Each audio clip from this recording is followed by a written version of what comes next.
The Beverly Hillbillies.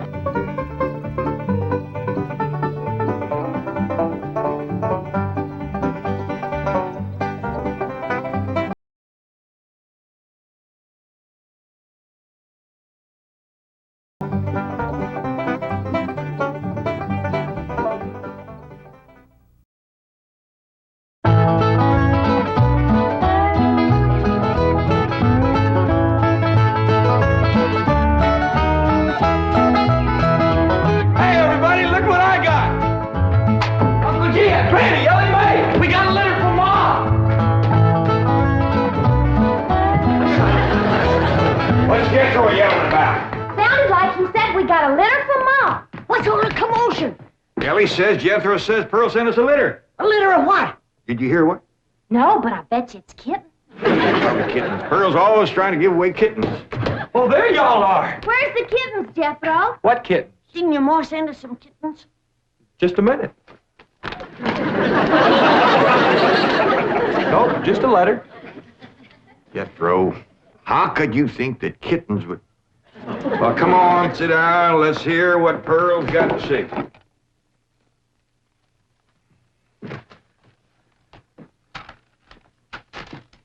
Dear son and kinfolk, I take pen in hand to say we are all fine back here. How are you all out there? Just fine, Pearl. That's right. Jethro, I hope you are making good marks in school out there. Ma thinks I'm going to school. Are you in the 5th grade like you would be here? Doggy, Jethro, I clean forgot about putting you in school. We're going to have to get you started today. Can I go too? Well, no, I think Miss Hathaway's got plans to put you in some girls' school. Can I go too? Jethro, I just said it was a girls' school. That's why I want to go. I like girls. I don't. Let's get finished with the letter. After that, we'll take care of school. Your sister, Jethrine, had a narrow escape. A city dude tried to take advantage of her. What does that mean, Paul? Well, that's, well, Granny will explain that to you later. Tell us more about the city dude, Jethro. His name is Jasper He. Jasper, he. That's a funny name. Oh, there's a dot in there. His name is Jasper. He wears patent leather shoes and spats on them. Don't sound too neat, does he? He seen your sister at the cabin when I went there to keep an eye on it for Cousin Jed. I know what Pearl went there to keep an eye on. Mr. Brewster. Well, now, Granny, Pearl's a widow woman. She got a right to look. I ain't knocking it. I got my eyes open myself. At first, I thought the city dude worked for Mr. Brewster, so I drove back out to the cabin to give him a piece of my mind. I could put a bug in that Mr. Brewster's ear. Look out for feathers. Feathers? The more Pearl has her eye on a man, the more feathers she sticks in her hat. That's right. 3 and 8 came in flowing 2,000 barrels a day. And it looks like the new strike's going to be even better. There's no doubt about it. This is one of the richest pools we've ever hit. Yep, everything from here is good news.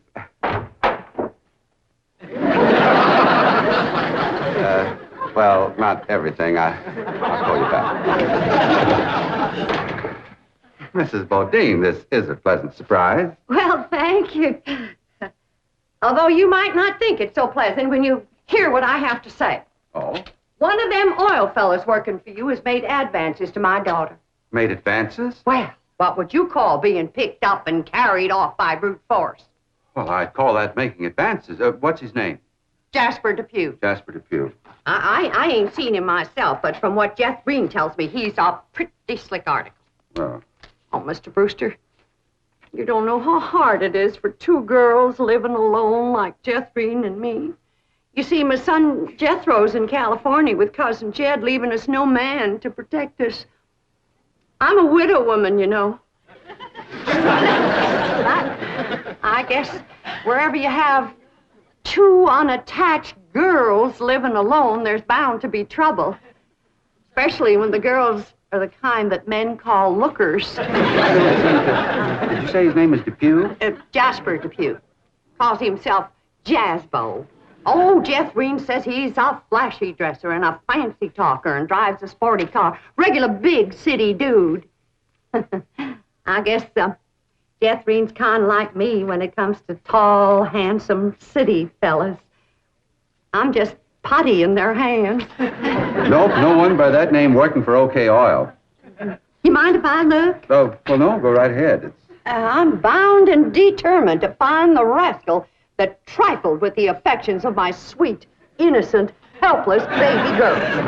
Ma! Jethrine, I thought I told you to stay in the buggy. I seen Jasper Depew coming. Here? Yes'm. Oh, well, thank goodness we got Mr. Brewster to protect us. Oh, there he is. Mr. Brewster throwed his arms around me and helped me in his strong embrace. What's an embrace, Paul? Well, that's when folks kind of twine their arms around one another. You mean like wrestling? It's sort of like wrestling, except they ain't mad. It's like wrestling for fun. I reckon you could see that. Go on, Jethro. Then we heard a knock on the door, and we knowed it was Jasper He. Better look for that dot again. Oh, yeah. We knowed it was Jasper. He was there to get Jethrine. Her beauty had set his heart to burning with flamin' desire. What's flaming desire, Paul? Well, Granny will explain that to you later. Well, I'll try. You're sure counting a heap on my memory.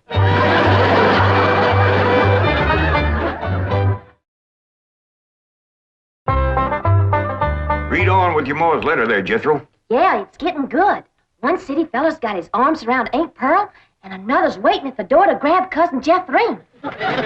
My only thought was to save my daughter, so I tore loose from Mr. Brewster's embrace.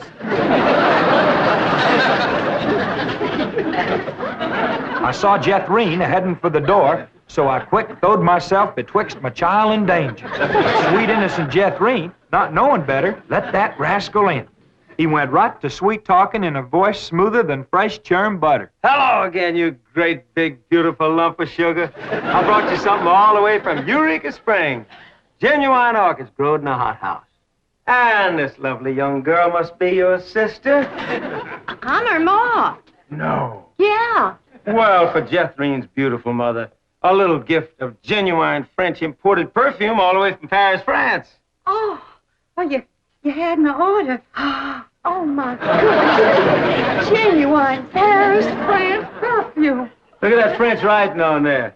That says, "Ah, d'amour." That means, oh, love. Ain't he a sport, Ma? And for Jethrine's handsome father, a genuine cigarette case, silver.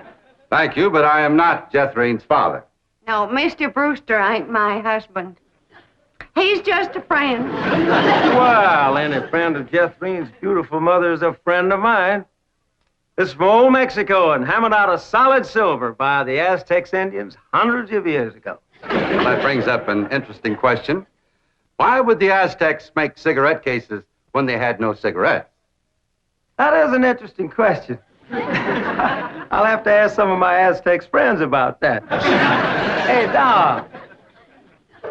Remember, ain't she sweet? Well, I've read... Hey, what happened to your orchids? Nothing. I ate 'em already. You mean you ate all them expensive orchids? Mo, you should have spoke for one. They wasn't very filling. Ain't she sweet? From her head down to her feet, and that's a long way. But I ask you very confidentially, ain't that baby sweet? Ain't she large? But she gives me such a charge. I ask you very confidentially, ain't that baby large? She stretches out in all directions. I'm in a shout. Lord, that's perfection. Are you with me? Ain't she keen? Well, that's the most I've ever seen. And I'm here to tell you I'm her ding-dong daddy, and she's my queen. And she is king-size, my Jethrine. A lots of mama, my Jethrine. she carries me away.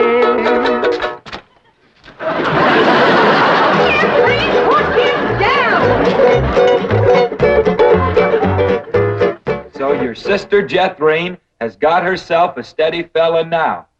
He says he is going to ask for her hand someday. I hope he will take the rest of her, too. Ha ha. Give my love to all and be a good boy. I am going out now to mail this letter and get some more feathers for my hat. Ha As ever, your loving mother. Gee, sure nice to hear from Ma. Nice letter, nice here. Jethro, you and me's got to go right out and find a school and get you to going. Granny, you pack up a nice lunch for Jethro to tote along. How about a big mess of poke greens and chitlins with some pole and a big pot of sorghum to dip it in? Fine. Oh, Granny, it don't have to be that fancy. Some of the other boys here in Beverly Hills might not have it so good. They go to complaining to their folks. Let them complain. It ain't gonna hurt none to raise their standard a little. I'll get the truck up to Jed. Paul, please let me go with Jethro. I can help him fight if the big kids in the 5th grade goes to picking on him. I know for sure that Miss Hathaway has got other plans for your schooling. But with Jethro gone, I won't have nobody to play with. Oh, yes, you will. I just remembered something. Mr. Drysdale's stepson is coming home for Thanksgiving. And he's going to be living right next door. And you can play with him. Mr. Drysdale gave me some pictures of him. Here's some pictures of Sonny. That's what they call him, Sonny. He's been going to a lot of schools, and you ought to know some real good games to play. Ain't he something? Yeah, but what? Well, he's a boy. Sure? Sorry, Ellie, just because he's wearing... Well, there's Jethro. Now, you keep thinking about how much fun you're going to be having with him right next door. You know, he does kind of favor that movie actor, Rudolph Valentino. Here's Jethro's lunch. I didn't have time to fix much, but it'll hold him till he gets home from school. I got a real surprise in there. I've been saving it for a special day, and I reckon this is it. What is it, Granny? Deviled hawk eggs. Doggies. Makes me wish I was going to school.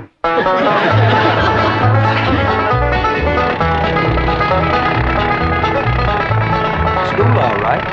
Millicent, Schuyler-Potts. I reckon them 3 is the teachers. 3 teachers. Must be awful big school. I'll say. Well, let's go in there and get you started.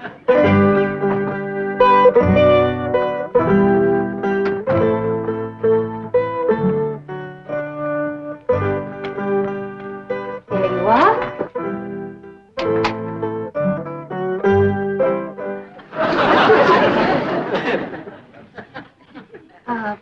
May I help you? Well, reckon maybe you can. Diana, someone has parked a most disreputable-looking vehicle outside my window. These gentlemen. Oh?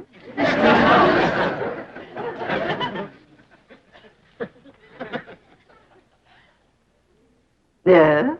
What is it you wish? Well, I'd like to get my nephew started into school. Here? Yeah, here's all right if you got room for a desk and his lunch basket. My dear man, this is a most exclusive private school. The tuition is quite expensive. Well beyond your means, I'm sure. Does that mean it costs a lot of money? That is precisely what it means. Well, I can pay you if it ain't over $25 million. 25 million? Yes, ma'am, that's all I got. Dollars? Yes, ma'am. In cash. Yes, ma'am. This is obviously a practical joke perpetrated by one of my envious competitors. What is your name? Jed Clampett, ma'am, and this here... And you expect me to believe that you have $25 million? Well, no, not on me, ma'am, but my neighbor, Mr. Drysdale, he's keeping it in his bank for me.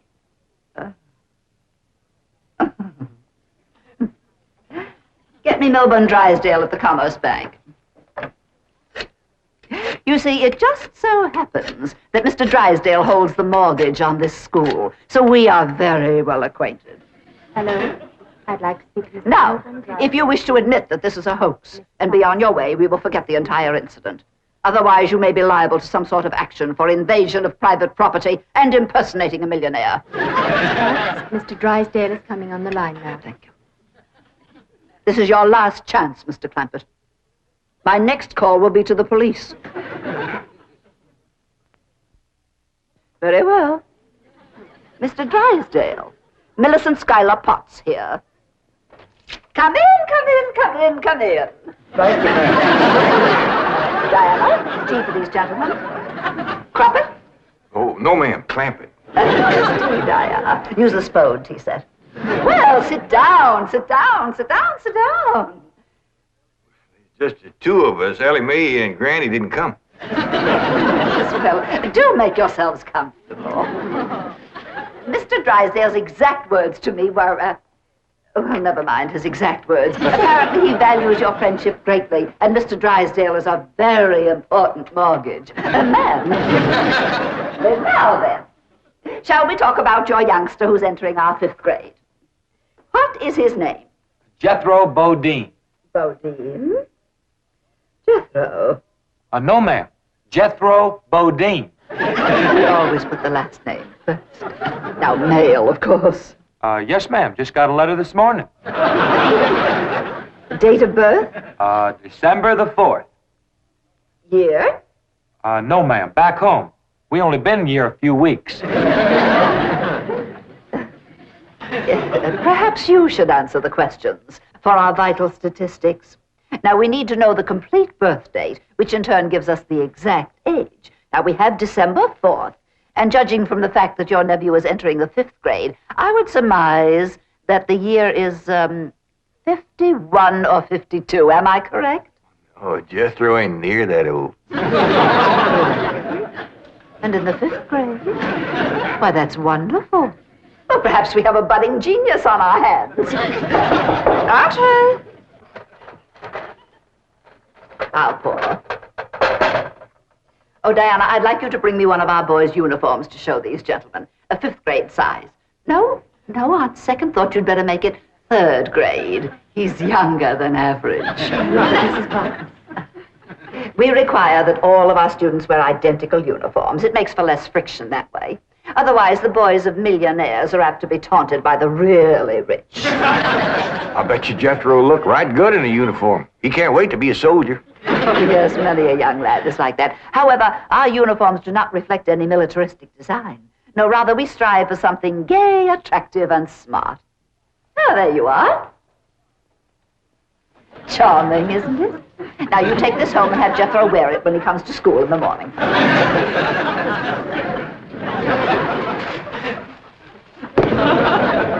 Wear this? I'm afraid Granny will have to make considerable changes in this before it'll fit Jethro. So tiny? Yeah. And in the 5th grade? Why, the boy must be a genius. Well, you may be very sure that we will bring him out. Where is this? He'll bust out. Now then, how do you gentlemen like your tea? We don't know, ma'am. We ain't tasted it yet. Oh, you are the fun-loving one, aren't you? Yes, ma'am.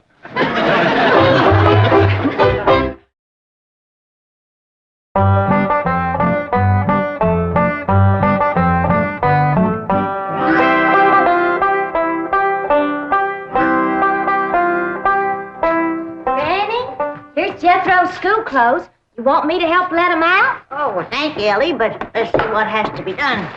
Maybe they fit him already. That's supposed to be a hat? I reckon so. What's that? Well, Jethro said it stands for Potts. Pots? That's the school he's going to. Pot school. Hell, he'll be learning a good trade. If there's something folks always needs, it's pots. Jethro can make you some dandy new ones once he catches on to it. Miss Sam Hill is supposed to wear that. Well, Jethro, I reckon. Jethro couldn't have wore that at 3. Paul said it'd take some letting out. Letting out? There ain't enough seams in the whole world to let that out. How's it going, Granny? Are you getting my uniform already? Jethro Bodine? No, Granny. Over to school, it's Bodine Jethro. Ellie Mae, leave the room. Ain't you got no shame running around here in your underpants? Granny, these ain't underpants. They swimming trunks. You wrap that towel around you before I cut a switch. But Granny, Miss Hathaway says... I don't care who says what. I'll be glad when your ma gets out here to take you in hand and to make you some school clothes. These things ain't never gonna fit. But Granny, I gotta have these in the morning. It's a rule. All us kids over there's gotta wear these. And that coat, too. Yeah. I sure wish your ma was here with her sewing machine. Pearl's a whiz at making clothes. Now that you're going to be keeping company with Jasper Depew, you're going to need some nice clothes. I like the little feller, Ma. I'm glad, Jethrine. But you gotta stop picking him up all the time.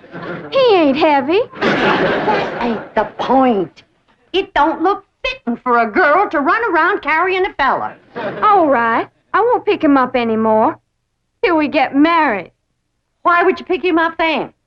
To carry him over the threshold. You ain't supposed to carry him. He's supposed to carry... No, that's ridiculous. I declare, I don't know how I'm going to keep you in clothes the way you're shooting up. I start a new outfit, and by the time I get it stitched together, you've outgrown it. My new shoes is already too tight for my feet. Oh, them feet. If they get any bigger, you're going to have to go outside to turn around. My feet ain't as big as Jethro's. Well, of course not. He's the boy.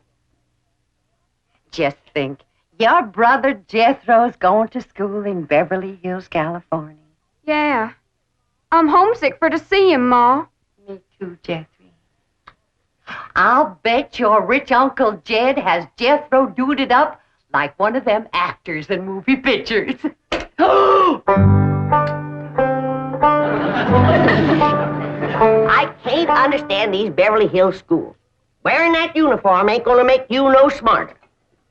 Well, Miss Potts said I had to wear it this morning.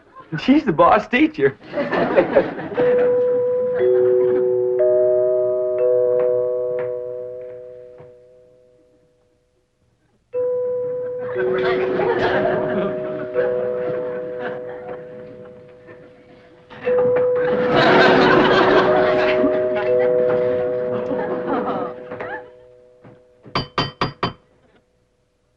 Danged if Jethro ain't right. Every time that music plays, somebody comes to the door. Good morning. Surprise! Surprise! Good morning, Miss Potts. I decided to come by and drive our diminutive genius to school myself. What? Your nephew, Jethro.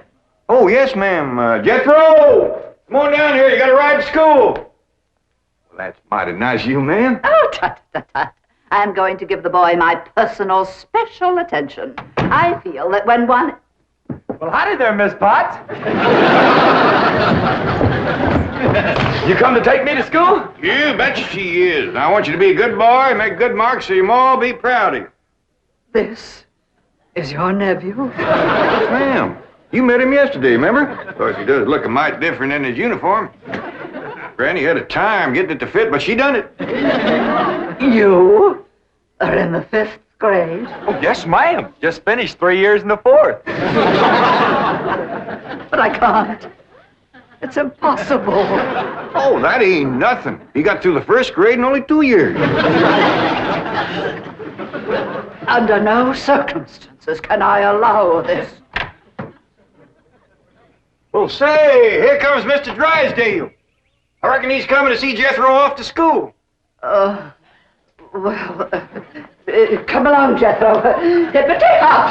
This is the way we go to school. This is the way we go to school. Here's Jethro's lunch. Oh, Jethro! You forgot your lunch. Now, Jethro, you share your grits and fat back with Miss Potts today.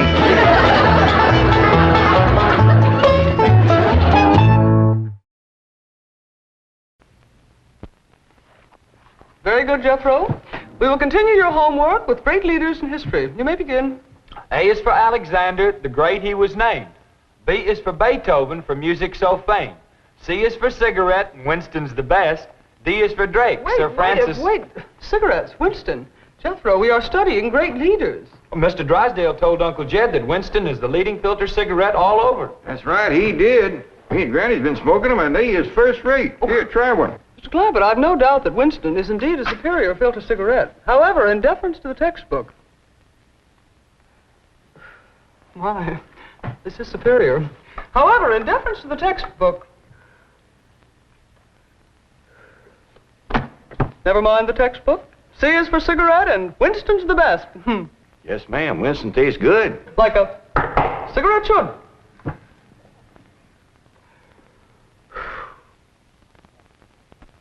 The Beverly Hillbillies has been presented by Winston. We hope you enjoyed it, and we hope you'll try Winston, because Winston tastes good, like a cigarette should.